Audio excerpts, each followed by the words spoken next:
Dia 23 de maio de 1951, os 14 delegados fizeram uma reunião especial no dia 23 de maio, em Utrecht, na casa do irmão Arend Ringelberg. Eles se organizaram como oficiais da Conferência Geral. Aqui eu tenho a declaração deles, de que eles se organizaram no dia 23, 14 delegados, como oficiais da Conferência Geral. Eu leio essa declaração. O presidente, Carlos Kotzel. Secretário, Arend Ringelberg. Tesoureira, Rosa Kotzel. Membros da comissão, Carlos Kotzel, A. Ringelberg, E. Stark, A. Müller, A. Cravioto. Pedimos que registre os oficiais acima mencionados e a nova comissão diretiva da Conferência Geral. Em virtude disto, as pessoas registradas em 1949 não têm o direito de exercer o seu cargo, nem executar empreendimentos de negócios em nome da nossa sociedade. Válido desde o dia 23 de maio de 1951. Isto é válido especialmente para o anterior secretário de Nicolici, Sacramento, que não mais pertence ao nosso movimento. Declaração feita no dia 24 de maio de 1951. Neste documento, eles fizeram ainda outro pedido ao governo. E eu leio. Solicitamos que cancelem parágrafo 3, número 2, a última frase na página 2 e 3. Os delegados que não podem estar presentes na conferência têm o direito de confiar seu voto a alguém dos presentes para que os representem nos nossos estatutos, princípios diretivos. Eles ainda declaram no mesmo documento a razão por que eles requerem o cancelamento da última sentença. Isso nós pedimos porque de Nicolici, nosso secretário provisório, acrescentou essas partes ou parágrafos aos estatutos, princípios diretivos, como também nos estatutos da corporação, porque isso foi feito sem a permissão da comissão diretiva. É nesta evidência aqui que eles declaram isto.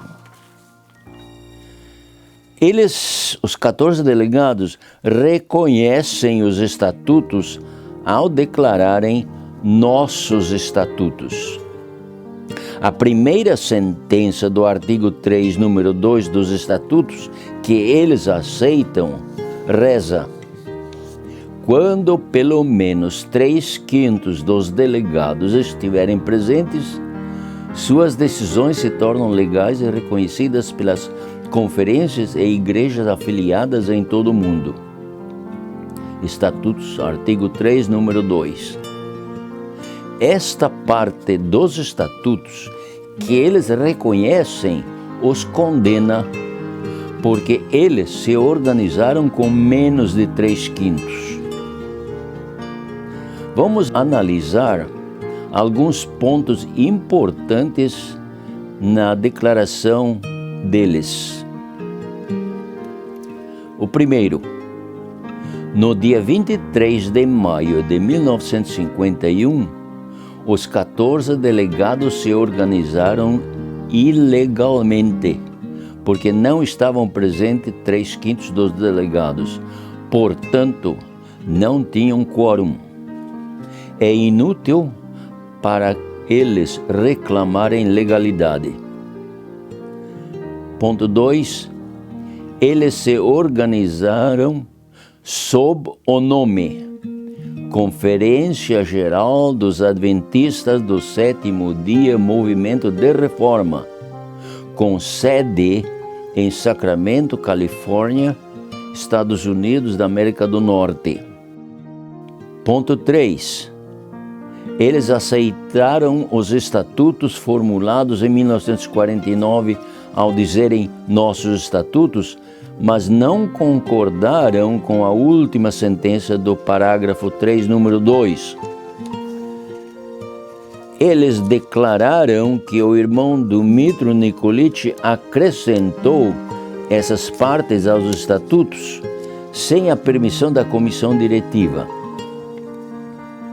Por favor, ver novamente os estatutos e notem a assinatura do irmão Carlos Kossel ali. E agora, 2 anos mais tarde, o irmão Carlos Kossel assinava novamente uma declaração dizendo que foi o irmão Nikolic que introduziu aquele parágrafo nos estatutos. Os 14 delegados deveriam ter quórum para decidir qualquer assunto ou fazer qualquer eleição. Eles deveriam ter no mínimo 15 delegados presentes dentre os 25. Eles tinham somente 14, dos quais 4 eram delegados ilegais e um não conhecia o que se passou durante todos aqueles dias. Se a última sentença dos estatutos, artigo 3, número 2, não fosse aceita, nem os 25 delegados poderiam funcionar em sessão, pois não teriam quórum. Por isso, a eleição feita pelos 14 delegados era totalmente ilegal. Os 11 delegados aceitaram o parágrafo completo, inclusive a última sentença do artigo 3, número 2. 24 de maio de 1951. Quando os 11 delegados souberam que os 14 delegados se organizaram sem a presença deles, no dia 23 de maio de 1951, eles tiveram de escolher entre 2 alternativas: voltar para casa e deixar a obra desorganizada, ou se organizarem também. Eles preferiram por esta última alternativa. No dia 24 de maio de 1951, na tarde daquele dia, eles também se organizaram. Os oficiais eleitos eram os seguintes: Dmytro Nikolic, presidente; André Lavrik, vice-presidente; Clyde Thomas Stewart, secretário; Lavita Ehrlich, tesoureira; e a comissão executiva, todos os presidentes de uniões. Agora, eis uma pergunta muito importante. Se a eleição feita pelos 14 delegados no dia 23 de maio de 1951 não era legal, porque eles não tinham quórum, como podia a organização dos 11 delegados ser legal ao elegerem os oficiais da Conferência Geral na tarde do dia 24 de maio de 1951? Vamos explicar isto considerando essa questão sob vários aspectos.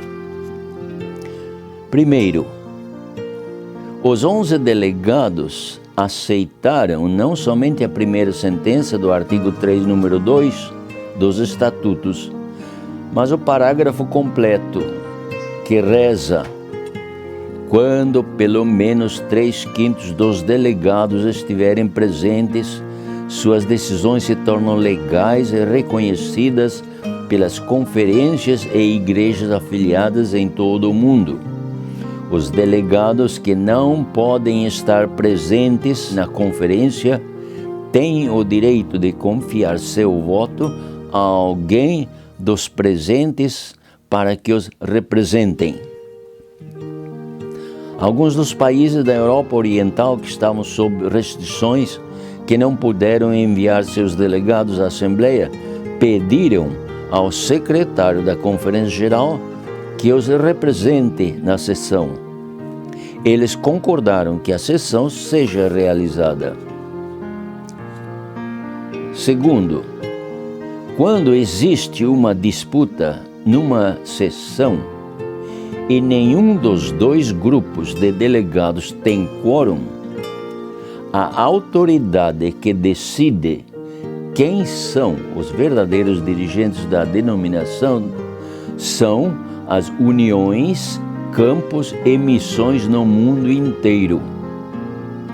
Em outras palavras, o povo deve decidir quem são os seus líderes. Numa carta, numa certa ocasião, a irmã White advertiu os dirigentes da Conferência Geral com as seguintes palavras. Isso é tirado de Testemunhos para Ministros, página 373. Apelo aos meus irmãos para que despertem. A não ser que haja uma rápida mudança, devo apresentar os fatos ao povo, pois este estado de coisas deve mudar. Homens não convertidos não devem por mais tempo ser gerentes e diretores de tão importante e sagrada obra. Testemunhos para Ministros, 373. Número 3. Os 11 delegados tiveram que se organizar sozinhos, porque os 14 delegados já se haviam organizado sem a presença deles. Eles foram forçados a fazer o que os outros recusaram a fazer juntos. Portanto, eles não tiveram outra alternativa, senão proceder com a organização e deixar que o povo, as uniões, campos e missões decidam a quem eles aceitam e reconhecem como dirigentes do movimento de reforma. Ponto 4. Dos 28 delegados que não puderam estar presentes na Assembleia em 1951, 2 deles apoiaram a decisão dos 14 delegados e 26 apoiaram a atitude dos 11 delegados. Os delegados dos 11 tiveram agora 37, enquanto os 14 tiveram somente 16. E entre eles, alguns ilegais. Portanto, fica bem claro que a nossa Conferência Geral é legal e é o movimento de reforma original. Os dirigentes eleitos pelos 14 delegados no dia 23 de maio de 1951 eram Carlos Kotzer, presidente, Albert Müller, vice-presidente, Arend Ringelberg, secretário, Rosa Kossel, tesoureira. Os dirigentes eleitos pelos 11 delegados no dia 24 de maio de 1951 eram Dmytro Nikolic, presidente, André Lavrik, vice-presidente, Clyde Thomas Stewart, secretário, Lavita Ehrlich, tesoureira. Os 11 delegados se organizaram como oficiais da Conferência Geral pela comissão de nomeação eleita na manhã do dia 24 de maio de 1951. Ata de 1951. Agora, queremos deixar bem claro um ponto muito importante. Havia então uma só igreja, uma só organização chamada Adventistas do Sétimo Dia Movimento de Reforma, com sede em Sacramento, Califórnia, Estados Unidos da América do Norte. Essa igreja agora tinha duas diretorias, ou duas comissões eleitas. Ambas partes reconheciam essa igreja como sendo o movimento de reforma original e dirigentes da mesma. A questão era simplesmente quem são os dirigentes legais do movimento de reforma. Eram os dirigentes eleitos pelos 14 ou pelos 11 delegados? A fim de que haja uma completa e perfeita legalidade dos dirigentes do movimento de reforma, foi feito um apelo ao irmão Carlos Kotzel e seus associados através do campo chileno, no dia 10 de outubro de 1951, para realizarem uma sessão extraordinária em conjunto.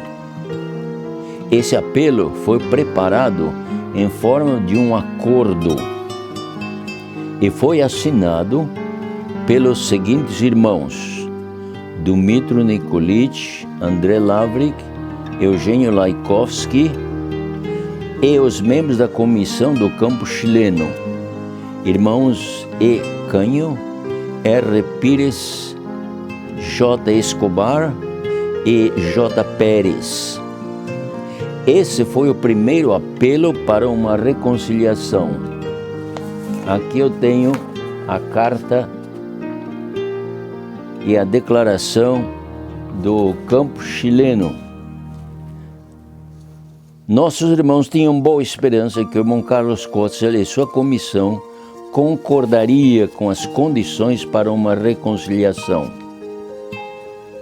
Porém, infelizmente, ele não concordou. O secretário deles respondeu a esse apelo dizendo: tomei bastante tempo para falar com um número máximo de irmãos.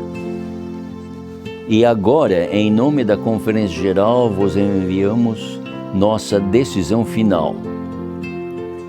Depois de muita oração e troca de correspondência sobre a vossa proposta, resolvemos pela maioria da comissão da Conferência Geral que não devemos seguir esse caminho. Carta de Arend Ringelberg, data de 24 de dezembro de 1951. Vamos falar um pouco sobre os eventos que ocorreram no ano de 1952. O irmão Carlos Kotzel pensou que a grande maioria do nosso povo no mundo haveria de apoiá-lo como dirigente do movimento de reforma, mas o resultado foi muito diferente.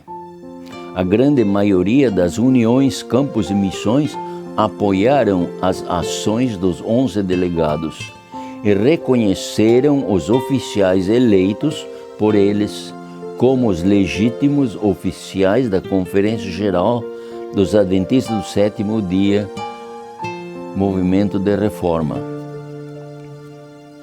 Um membro da nossa igreja na Califórnia, Estados Unidos da América do Norte, instituiu uma ação legal contra o campo americano, que deveria ser decidido no dia 26 de março de 1952. O irmão Carlos Kotzel sabia do caso e o animou a prosseguir com a demanda. Eis o que ele escreveu numa carta ao irmão Fred Schimpf, com a data de 9 de dezembro de 1951. Aqui está a carta dele que eu mencionei. Ele diz: é muito bom que ele, o irmão do Dmitry Nikolic, agora caiu nas mãos poderosas do irmão Osborne, que é um americano. Recebi uma carta do seu advogado de Rosburg. Deverei de fazer uma viagem a Rosburg, falar com o irmão Osborne e a comissão e ao advogado dele pessoalmente.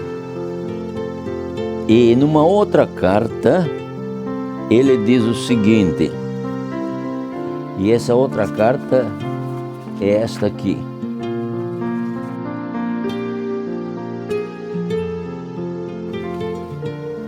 Para que ele, o irmão do Dmitry Nikolic, não possa incluir na sua má propaganda, como já mencionei antes, rogo ao irmão Osborne que não me convide para o caso no tribunal, nem me tome como testemunha.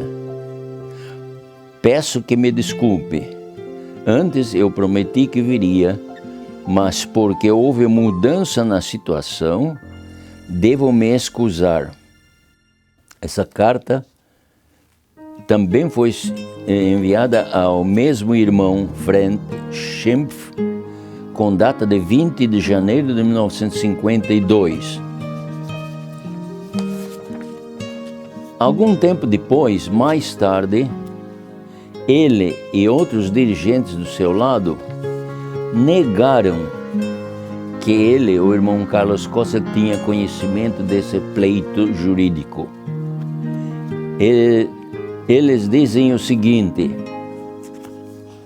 e aqui está a carta deles, assinada por Arend Ringelberg, Albert Müller, Carlos Kotzel, Arthur Dörschler e Otto Welp. Eles dizem o seguinte: caso do tribunal. O irmão Osborne, que era um ancião consagrado no grupo de Nikolic, lançou uma ação no tribunal contra ele em janeiro de 1952. O irmão Kossel nada sabia desse caso. O irmão Kossel lançou a sua ação no tribunal numa data posterior para obter uma decisão judicial, porque nós estamos legalmente registrados e somente o Tribunal de Justiça pode tratar de tais casos. Interessante que o próprio irmão Carlos Costa, que sabia do caso de Osborne, agora ele assina outra carta dizendo que ele nada sabia. O que podemos pensar de uma pessoa que conscientemente nega um fato que ele sabe que é verdade? É essa pessoa digna de nossa confiança? Respondei para vós mesmos essa pergunta. Sendo que o irmão Carlos Costa não foi apoiado pela maioria do povo, e ele queria a todo custo ser o líder do movimento de reforma, para obter as propriedades e o dinheiro da Conferência Geral, ele mesmo instituiu uma demanda judicial contra a Conferência Geral. O que dizem a Bíblia e o espírito de profecia acerca de irmãos irem ao tribunal contra seus próprios irmãos? Vamos ler em 1 Coríntios capítulo 6, versos 1 a 8. Ousa algum de vós, tendo algum negócio contra outro, ir a juízo perante os injustos e não perante os santos? Não sabeis vós que os santos hão de julgar o mundo? Ora, se o mundo deve ser julgado por vós, sois porventura indignos de julgar as coisas mínimas? Não sabeis vós que havemos de julgar os anjos? Quanto mais as coisas pertencem a esta vida? Então, se tiverdes negócios em juízo, pertencentes a esta vida, pondes na cadeira aos que são da mesma estima na igreja? Para vos envergonhar, digo, não há, pois, entre vós sábios, nem mesmo um, que possa julgar entre os seus irmãos? Mas o irmão vai a juízo com o irmão, e isso perante infiéis. Na verdade, é já realmente uma falta entre vós terdes demandas uns contra os outros. Por que não sofreis antes a injustiça? Por que não sofreis antes o dano? Mas vós mesmos fazeis a injustiça e fazeis o dano, e isso aos irmãos. 1 Coríntios 6, 1-8. Testemunhos Especiais, séries B, número 7, página 27, diz: os que justificam o seu curso de ação em ir à lei, e isso com os seus irmãos na igreja, estão exercendo o espírito que desenvolveu a rebelião no céu. Do livro Atos dos Apóstolos, páginas 305 e 306. Não devem os cristãos apelar para os tribunais civis para solucionar diferenças que possam surgir entre os membros da igreja. Tais diferenças deverão ser solucionadas entre eles ou pela igreja, em harmonia com as instruções de Cristo. Mesmo que tenha havido injustiça, o seguidor do manso e humilde Jesus deixar-se-á defraudar, de preferência a publicar diante do mundo os pecados de seus irmãos na igreja. Demandas entre irmãos são uma desonra para a causa da verdade. Cristãos que vão a juízo contra outro expõem a igreja ao ridículo de seus inimigos e dão motivo a que os poderes das trevas triunfem. De novo estão ferindo a Cristo e expondo-o a franco vexame. Passando por alto a autoridade da igreja, demonstram menosprezo por Deus, que deu à sua igreja sua autoridade. Atos dos Apóstolos, páginas 305 e 306. Quando nossos irmãos receberam a intimação do tribunal, foi feito um apelo ao irmão Carlos Kotzel, através de uma carta enviada a ele pelo irmão Dmytro Nikolic, pedindo que ele retirasse o pleito. Aqui está a carta.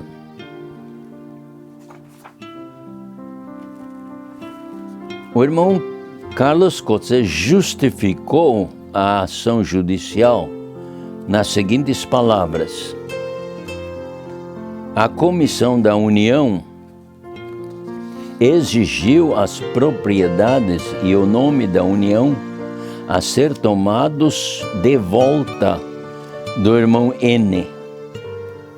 Isso será decidido pelas autoridades, pelo tribunal em Sacramento, Califórnia, agora dia 26 de março. O mesmo acontecerá com respeito ao nome e às propriedades da Conferência Geral, no dia 7 de maio. Por favor, ajude-nos com vossas orações, para que o Senhor restitua as coisas que o irmão Nicolite tomou de nós. Esse não é um caso que um irmão demanda outro irmão. É simplesmente um assunto de negócios que só pode ser resolvido pelas autoridades. Essa carta é a carta do irmão Carlos Kotzel ao irmão Emery Canho, no dia 16 de março de 1952. O caso do pleito no tribunal deveria ser decidido no dia 7 de maio de 1952. Exatamente um ano depois do início da sessão da Conferência Geral em 1951. Um dia antes da abertura do caso no tribunal, no dia 6 de maio de 1952, o irmão Carlos Kotzel fez uma proposta através do seu advogado para darmos a ele 75% de todo o dinheiro e das propriedades, e então ele retiraria o pleito. Nossos irmãos responderam que estavam dispostos a resolver a disputa fora do tribunal, porém, sob as condições que ele propôs, não lhe daríamos coisa alguma, nem uma unha, porque as propriedades eram do Senhor e não nossa. Solicitamos ao advogado que nos desse por escrito a proposta do irmão Carlos Kotzel, o que ele fez numa data posterior. E eu tenho aqui a carta do advogado, onde ele declara, e eu vou ler o que ele diz nessa carta.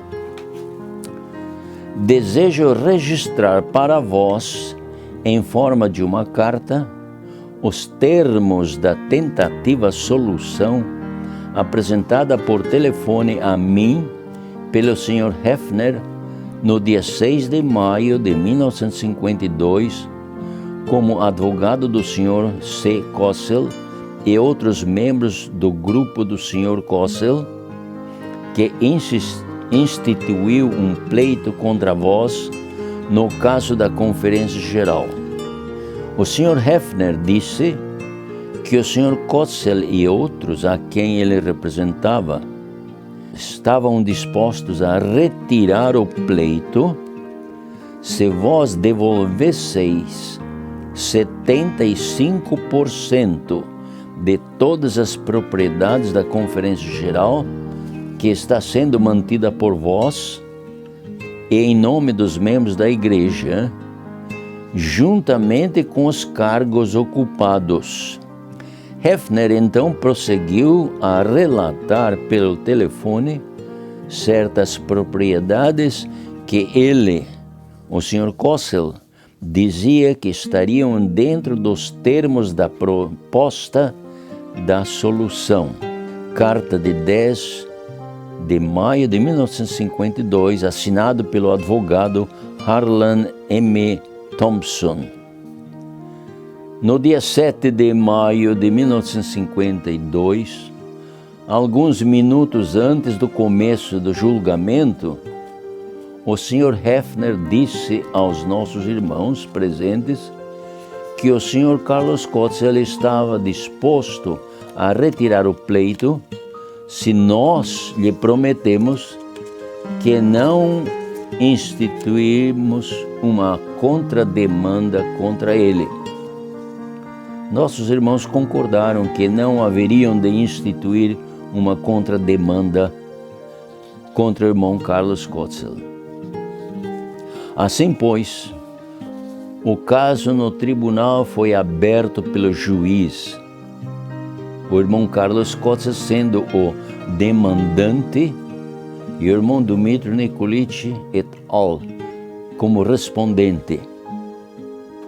Depois que o caso foi declarado aberto, o advogado do irmão Carlos Kotzel solicitou ao juiz que o caso seja retirado.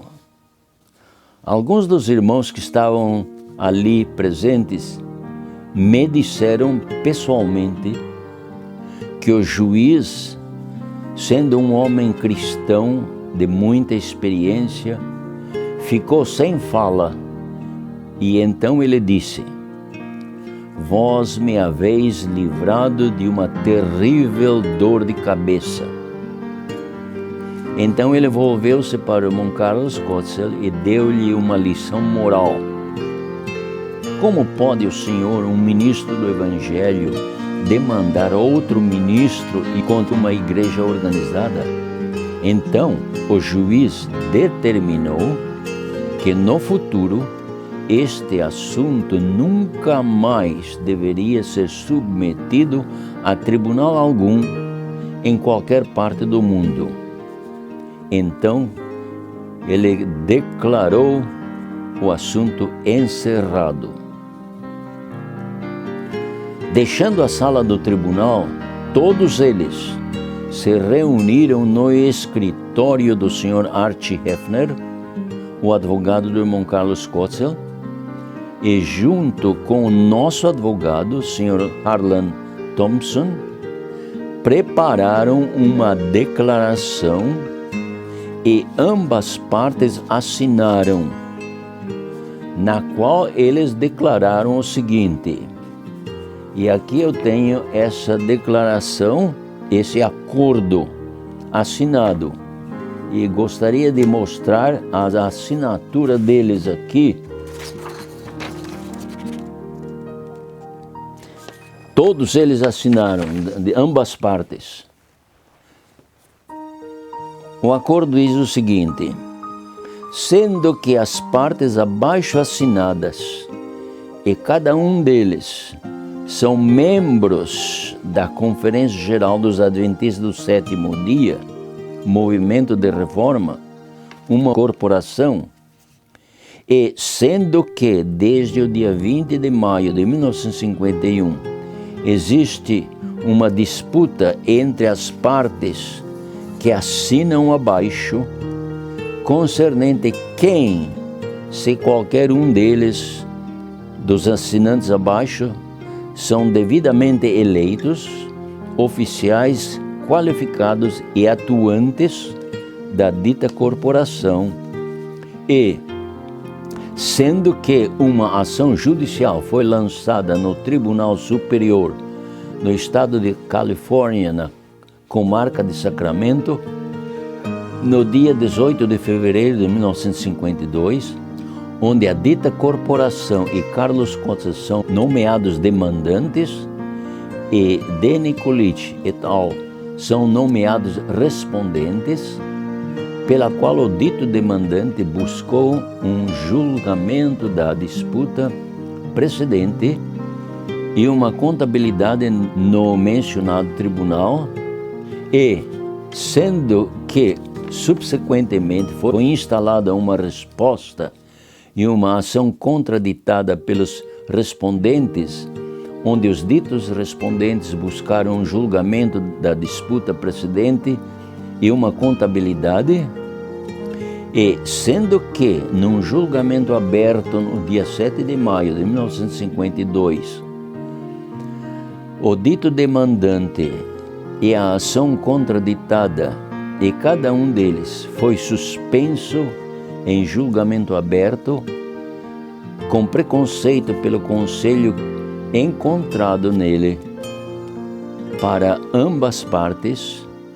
cuja suspensão foi aceita no dito tribunal e ficou registrada ali, e sendo que cada uma das partes assinadas abaixo concordou, antes da dita suspensão, que a disputa existente e as questões de contabilidade estavam ainda abertas e ainda não foram resolvidas entre eles, mas, por motivo de crença religiosa dos abaixo assinados e a natureza da dita corporação e os assuntos existentes em disputa, não deverão ser expostos ou submetidos ao tribunal existente ou de qualquer outro tribunal onde quer que seja situado. Agora, portanto, em consideração do precedente e as promessas contidas mais adiante, se concorda por meio desta, como segue. Ponto 1. Que cada um dos abaixo assinados, por meio desta, concorda por si mesmo, por seus herdeiros ou sucessores em ofício, que a disputa existente e as questões de contabilidade não serão submetidas ou tentar a ser submetidos a qualquer tribunal ou jurisdição de qualquer espécie fora dos limites do corpo organizado da dita corporação. Este acordo tem por fim e se estende a todas as disputas, todos os reclamos, causas de ação, dívidas, compromissos ou qualquer assunto de disputa existente antes desta data ou que de alguma forma possa surgir no futuro. Ponto 2. Fica ainda resolvido que a soma do dinheiro que agora se acha congelado no Banco da América, sede principal, Sacramento, Califórnia, será distribuído como segue. A. O montante mencionado será liberado e pago a D. Nikolic. B. D. Nikolic, imediatamente ao receber a mencionada soma, obterá 2 cheques bancários, um no valor de $2.000 a ser pago ao Sr. Adolf Hieber e outro cheque no valor de $500 pagável à Sra. Berta Malumian. Fica expressamente compreendido que, ao receber de Nikolic esses cheques, entregará a Carlos Kotzel para que ele entregue às partes acima mencionadas obrigações essas que eram para serem pagas por dívidas legalmente existentes da dita corporação e ditos recebedores. É a compreensão expressa das partes entrando neste acordo e executando este acordo que a disputa existente até agora entre eles não fica resolvido, que nenhuma das partes admite que os casos contidos na disputa existente está terminado. Se compreende e se concorda ainda que cada um dos partidos estará de agora em diante livre para apresentar os seus pontos de vista, suas posições, reclamos e opiniões diante dos membros da dita corporação, conforme a sua descrição possa determinar. Porém, como já foi dito antes, ele concorda explicitamente a não submeter o caso a nenhum tribunal para determinação. Como testemunho, as partes aqui presentes colocam suas assinaturas neste 7º dia de maio de 1952 e assinam C.T. Stewart do nosso lado, A. Ringelberg do outro lado, A. Müller do outro lado, A. Lavrik do nosso lado, J. Hartmann do nosso lado, D. Nikolic do nosso lado, E. Laikowski do nosso lado, A. Cravioto do outro lado e Carlos Kotzel do outro lado. Neste acordo, alguns pontos importantes devem ser enfatizados. Primeiro, no dia 7 de maio de 1952, ambas partes concordaram que eles pertenciam a uma e à mesma igreja organizada, a saber, Conferência Geral dos Adventistas do Sétimo Dia Movimento de Reforma. Ponto 2. A disputa existente por um ano não era sobre qual era a igreja verdadeira, mas quem eram os legítimos qualificados oficiais da Conferência Geral dos Adventistas do Sétimo Dia Movimento de Reforma. Ponto 3. Ambas as partes concordaram que o dinheiro congelado no Banco da América devia ser liberado e entregue ao irmão Dmitry Nikolic, e ele devia obter 2 cheques bancários para pagar uma dívida a 2 pessoas. Ponto 4. Ambas partes concordaram também que nunca mais seria instituída uma ação judicial em parte alguma do mundo e em tempo algum. O irmão Carlos Kotzel e sua comissão assinaram uma outra carta que foi enviada ao Banco da América no mesmo dia 7 de maio de 1952. Aqui está essa outra carta assinada pelo irmão Carlos Kotzel, que foi mandada ao banco. E nessa carta ele retira todas as correspondências enviadas para congelar o dinheiro e pede ao banco que entregue o dinheiro ao irmão Dmitry Nikolic. Naquela mesma carta, o irmão Carlos Kotzel reconhece o irmão Dmitry Nikolic como sendo o depositário da Conferência Geral dos Adventistas do Sétimo Dia Movimento de Reforma. Eis aqui o conteúdo dessa carta, essa carta que eu mostrei. Vou ler o conteúdo desta carta aqui. Banco América, Escritório Principal de Sacramento, 8º e J Street, Sacramento, Califórnia. Assunto: conta de poupança, número 19.180. Cavalheiros, com referência às minhas cartas e telegramas apresentadas abaixo, enviadas a vós, em conexão com a conta de número mencionado acima, por favor, estejam avisados que retiro por meio desta o protesto mencionado com respeito ao desembolso dos fundos da mencionada conta ao senhor Dmitry Nikolic.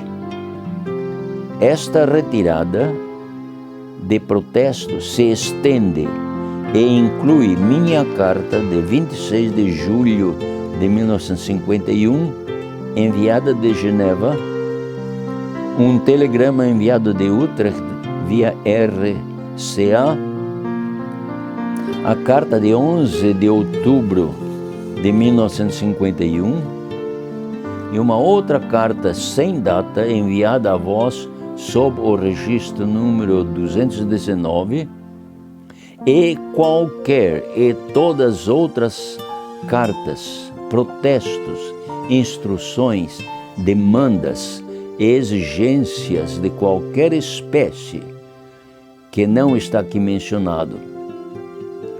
Por meio desta, rogo que pague todas ou qualquer soma, onde quer que for depositada, ao consignador mencionado ali, Dmitry Nikolic, depositário da Conferência Geral dos Adventistas do Sétimo Dia Movimento de Reforma. esta instrução é feita por mim individualmente, como presidente da Conferência Geral dos Adventistas do Sétimo Dia, Movimento de Reforma. Verdadeiramente vosso, Carlos Kotzel. Depois que ele assinou essa carta, a comissão de Carlos Kotzel também assinou. E eles dizem o seguinte: nós, a Comissão Executiva da Conferência Geral dos Adventistas do Sétimo Dia, Movimento de Reforma, nos unimos por meio desta para liberar o protesto nas instruções contidas nesta, tanto individualmente como membros da dita Comissão Executiva. Assinam Albert Müller, Arend Ringelberg, Angel Cravioto, Carlos Kotzel e o Sr. Archie Hefner, o advogado perante a lei. O argumento de que os 11 delegados fizeram uma separação em 1951 e organizaram uma nova igreja fica completamente destruído por meio desses dois documentos acima. Também o argumento sem fundamento que o irmão Dumitru Nikolic deixou o movimento de reforma no dia 20 de maio de 1951 fica completamente refutado. No dia 7 de maio de 1952, ele é reconhecido pelo irmão Carlos Kotzel como sendo o depositário da Conferência Geral dos Adventistas do Sétimo Dia, Movimento de Reforma. Se o irmão Nikolic deixou o movimento de reforma, como dizem os dirigentes dos internacionais, então eles devem provar quando ocorreu isso depois do dia 7 de maio de 1952.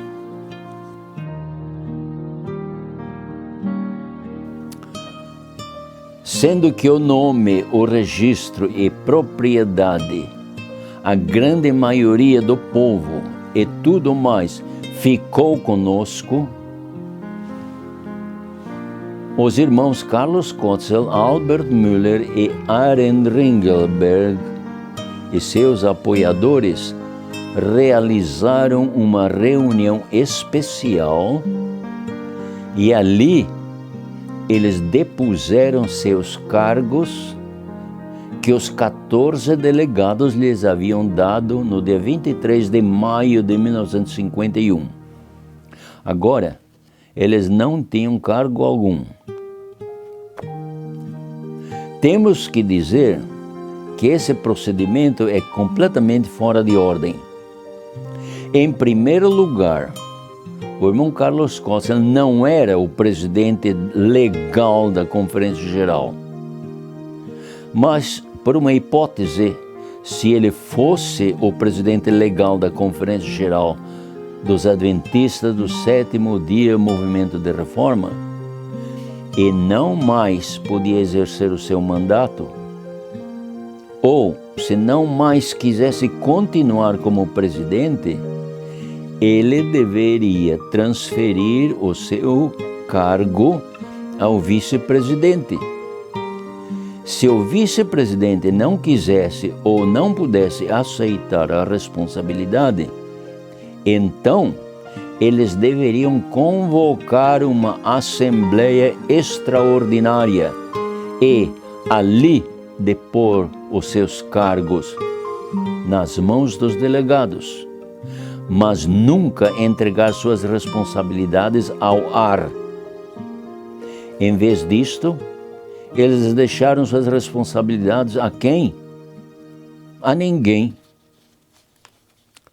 Os irmãos Carlos Kotzel, Albert Müller e Arend Ringelberg já tinham certa simpatia pelos líderes dos internacionais.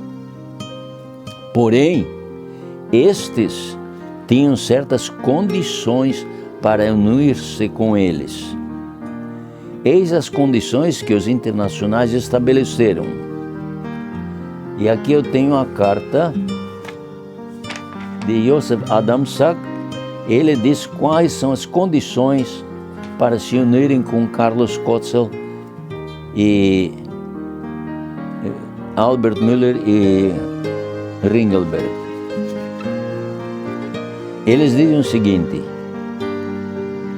porque tanto Nikolic como Kotzel desobedecem os princípios e não querem se reconciliar entre si, portanto não nos é permitido ter coisa alguma com eles.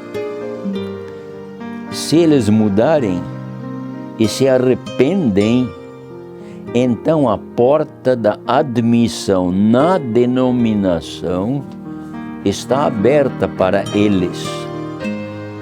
Agora, eles viajam por aqui na Alemanha acusando um ao outro, e cada um deles diz: nós somos a Conferência Geral Voz de Deus.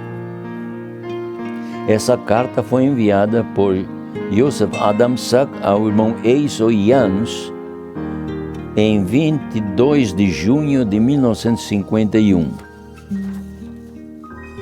Agora, sem cargo algum na Igreja Adventista do Sétimo Dia Movimento de Reforma, os três irmãos, Carlos Kotzel, Albert Müller e Arend Ringelberg, foram a Denver, Colorado, encontrar-se com os dirigentes dos internacionais União Americana. A esta altura, eles já estavam organizados como uma conferência geral. Ver novamente o documento já apresentado. Da parte dos internacionais, os seguintes membros da sua comissão estavam presentes: irmãos Arthur Döschler, Oscar Kramer, W.L. Stabel, E.J. Stabel, A.E. Pfaff, G.B. Kessler e P.E. Newell. Do lado do irmão Carlos Kotzel estavam presentes Carlos Kotzel, Albert Müller e Arend Ringelberg. Todos eles assinaram um documento de união no dia 6 de junho de 1952. Aqui está a declaração deles, declaração mútua, com a assinatura dos três e também da comissão dos internacionais. Eles dizem o seguinte: 6 de junho de 1952, declaração mútua. Na ocasião da reunião da maioria da Conferência Geral com a Comissão da União Americana, durante a Conferência do Centro-Oeste, Vail, Colorado, nos Estados Unidos, de 4 a 8 de junho de 1952, a harmonia e a conexão do rompimento foi novamente restaurada com a ajuda de Deus. Ambas partes confessaram e se arrependeram de suas faltas. De aqui em diante tudo será perdoado e esquecido. A harmonia mais achegada e completa cooperação marcará a causa futura desta nova unificação criada entre a antiga União Americana, registrada em 1927, e a Conferência Geral. A União Americana reconhece hoje, como dantes, os princípios de fé deste movimento de reforma que o Senhor trouxe à vida em 1914.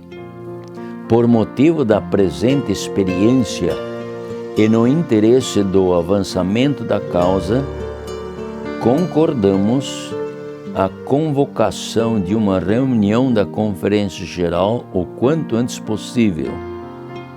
A União Americana entrega suas conexões oficiais e internacionais nas mãos dos dirigentes da Comissão da Conferência Geral. Todas as circulares e escritos explicativos, originados e espalhados por ambos os lados, ficam declarados nulos. O seu lugar será preenchido por um acordo cordial e cooperação fraternal em Cristo. Toda a nossa visão para o futuro e também todos os nossos esforços serão canalizados a salvar almas. Desta maneira receberemos a plenitude das bênçãos do Senhor, sabendo que a vinda do Senhor está às portas. Em nome da Conferência Geral assinam Carlos Kotzel, Albert Müller e Arend Ringelberg.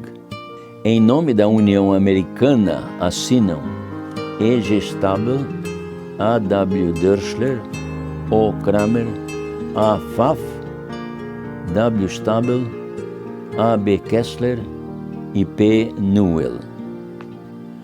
Numa escrita enviada por Arthur Dörschler e Oscar Kramer ao irmão E. K. Tswane, um irmão da África, com data de 18 de junho de 1952, eles declaram o seguinte,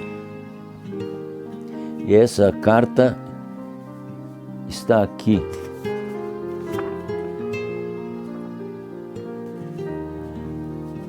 Parece um tanto humano, depois das tristes experiências que tivemos no passado com esses irmãos, pôr em dúvida sua sinceridade.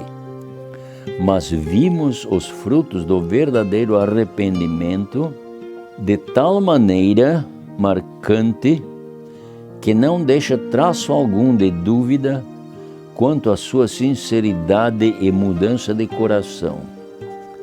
Eles aceitaram completamente nossas condições para a unificação, e seria muito anticristão e rude mostrar-lhes um espírito não perdoador. Fizemos o que o nosso Senhor e Mestre faria em nosso caso. Assinam Arthur Dörschler e Oscar Kramer. Não se podia imaginar que o irmão Carlos Kotzel, que na sua carta circular de 18 de abril de 1949 comparou os 3 dirigentes dos internacionais União Americana com os 3 espíritos imundos de Apocalipse 16, se o submeteria a eles e faria uma unificação com eles. Lembrem-se de que os dirigentes dos internacionais declararam que os irmãos Carlos Kotzel, Albert Müller e Arend Ringelberg aceitaram suas condições por completo. Ver novamente as condições estipuladas que havíamos lido antes. No dia 6 de junho de 1952, foi feita uma nova organização entre os irmãos Carlos Kotzel, Albert Müller, Arend Ringelberg e os dirigentes dos internacionais. Nessa nova organização, eles 3 homens, juntamente com os dirigentes dos internacionais, presumiram ter o poder e a autoridade de fazer as seguintes mudanças fundamentais. Primeiro, indicar um novo presidente, não eleger, mas simplesmente indicar por essa nova comissão.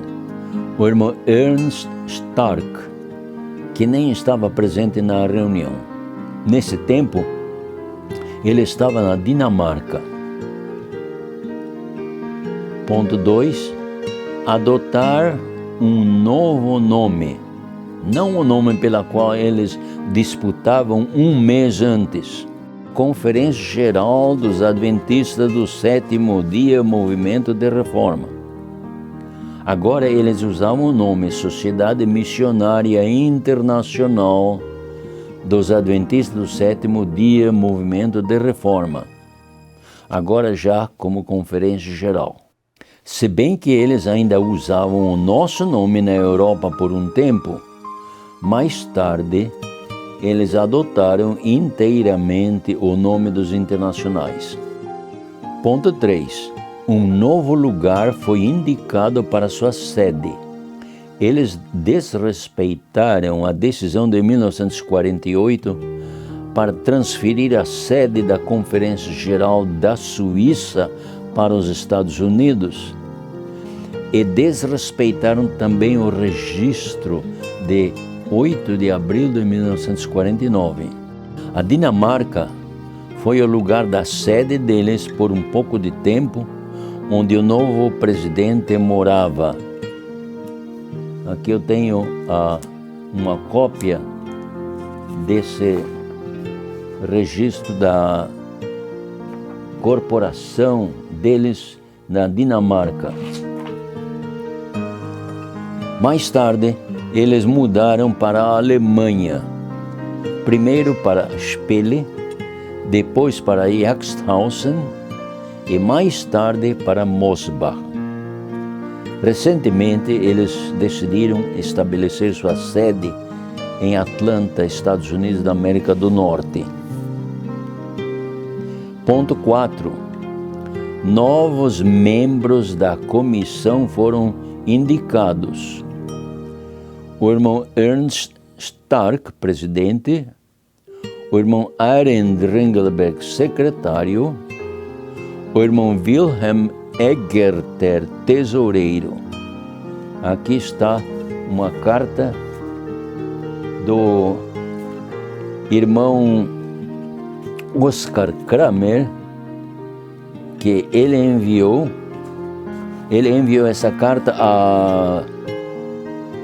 uma carta à África, e ele disse: os irmãos Arthur Dörschler e José Carmen Leão são membros da comissão. O irmão Otto Welp, um membro honorário. Os membros da comissão anterior, de 23 de maio de 1951, irmãos Carlos Scott, Albert Müller e Angel Cravioto, não mais faziam parte da nova comissão. O fato mais chocante é que essas mudanças fundamentais foram feitas sem a presença de delegados. Nenhum representante das uniões, campos e missões estava presente. Esta já é a segunda vez que eles fazem organização ilegal. Os irmãos Carlos Kotzel, Albert Müller e Arend Ringelberg deixaram a Conferência Geral dos Adventistas do Sétimo Dia Movimento de Reforma no dia 6 de junho de 1952. Foi então, e não antes, que a separação no movimento de reforma foi consumada.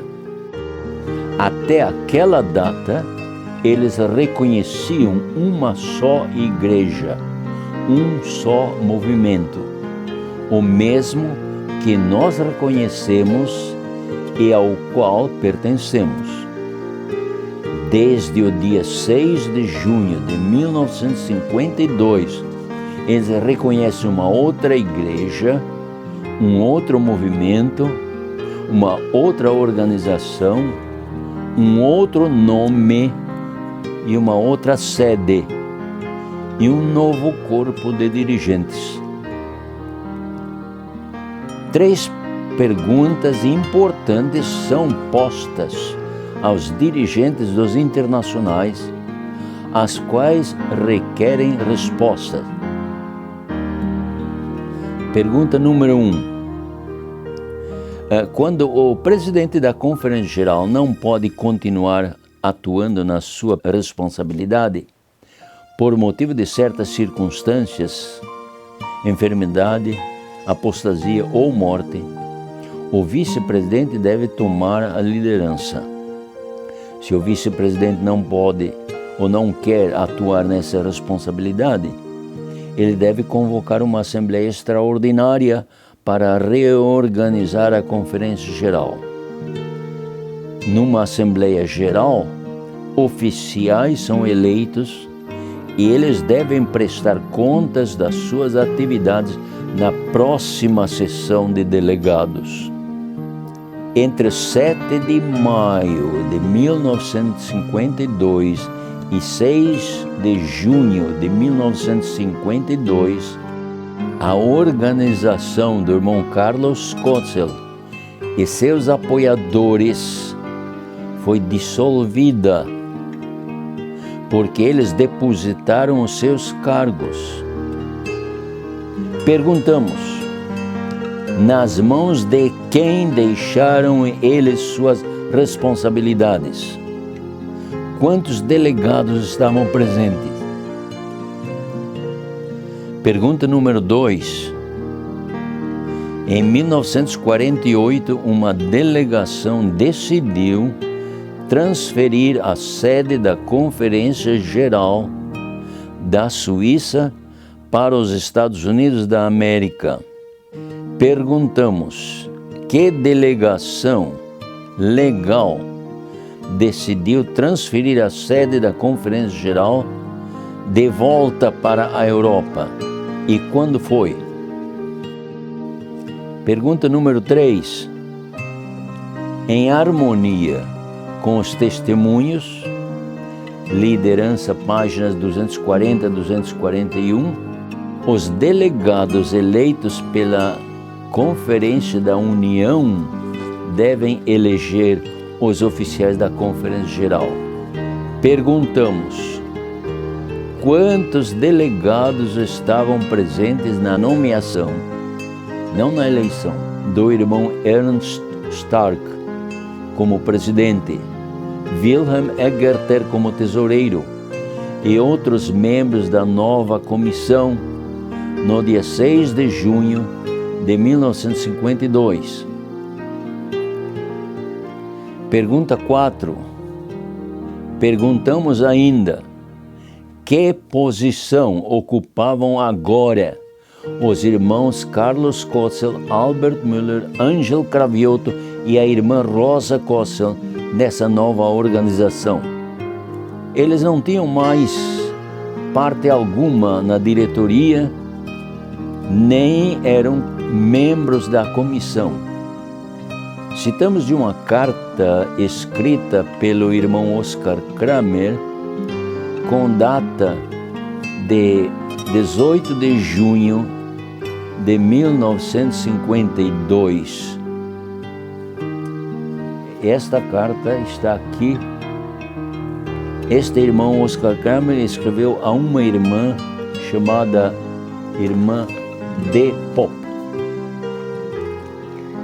Ele então diz o seguinte: assim, pois, querida irmã de Pop, compreendemos as amargas experiências e mal-entendidos que tiveste com os Kotzels. Mas o Senhor levou esses queridos irmãos através da escola da prova. Devido à sua confissão dos seus muitos erros, tu também deves achegar-te mais perto deles, sem tocar mais nas feridas. Ajuda-os a carregar os seus fardos, sem fazê-los mais pesado para eles. Eles voltarão à Argentina e o irmão Kotzel trabalhará silenciosamente pelas almas como um simples obreiro. Ajuda-o onde puderes ajudar. Conforme vemos, a nova Sociedade Missionária Internacional é um movimento de 1952. As evidências são claras e não podemos dar outra explicação.